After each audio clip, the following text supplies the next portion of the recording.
उस रात वे बहुत जल्दी ही सोने चले गए थे। जब उन्होंने घर के सामने दरवाजे पर खटखटाने की आवाज़ सुनी, तब जेम्स ने दरवाज़ा खोला और उसने 2 लोगों को मदद मांगते हुए देखा। वे लोग अपनी मोटरसाइकिल पे आए हुए थे। वह उनकी मदद करने के लिए बाहर निकला, मगर उनमें से एक जन द्वार के पास ही रुक गया। रोसियो ने अपनी पति को बाहर जाते देखकर अंदर ही खड़ी रह गई। तब उस व्यक्ति ने उससे पूछा, क्या आपका नाम मरिया है? नहीं, मेरा नाम रोसियो पिनो है, उसने जवाब दी। कुछ देर की खामोशी हुई। अचानक गोली चलने की आवाज़ से सन्नाटा खत्म हो गया। जब उसके पति जेम्स ने पीछे मुड़कर देखा, तब उसकी पत्नी रोसियो को नीचे गिरते हुए देखा। इसके बाद हमलावर मोटरसाइकिल की ओर दौड़े और वहां से भाग गए।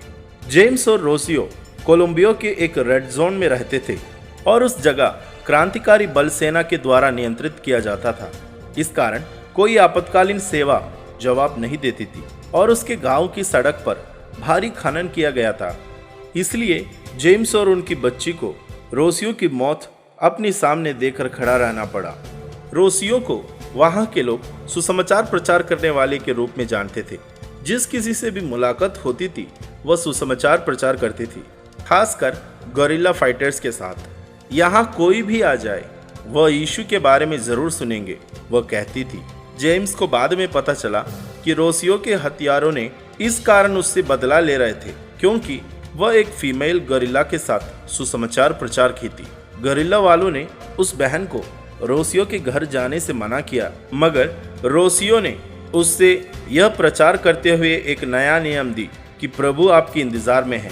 जेम्स को पता चला कि गोरिल्ला फाइटर्स ने ही उनकी पत्नी का जान ली है।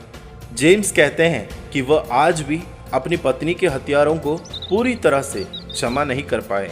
इस हमले के बाद जेम्स और उनकी बेटी वहां से एक सुरक्षित स्थान की ओर चले गए। रोसियो ने अपनी प्रभु की आज्ञा को बड़ी गंभीरता से समझती थी। जाओ और सब जाति के लोगों को चेले बनाओ। इस वचन का पालन करने के लिए रोसियो के सामने खतरे और मुसीबत से भरी हुई राह थी, मगर खतरों को सामने देखकर ही रोसियो ने कोलंबिया के उस रेड जोन में सुसमाचार की प्रचार करने से पीछे नहीं हटी, क्योंकि यीशु के लिए अपनी जान गंवाना रोसियो ने महत्वपूर्ण बात समझ रखी थी।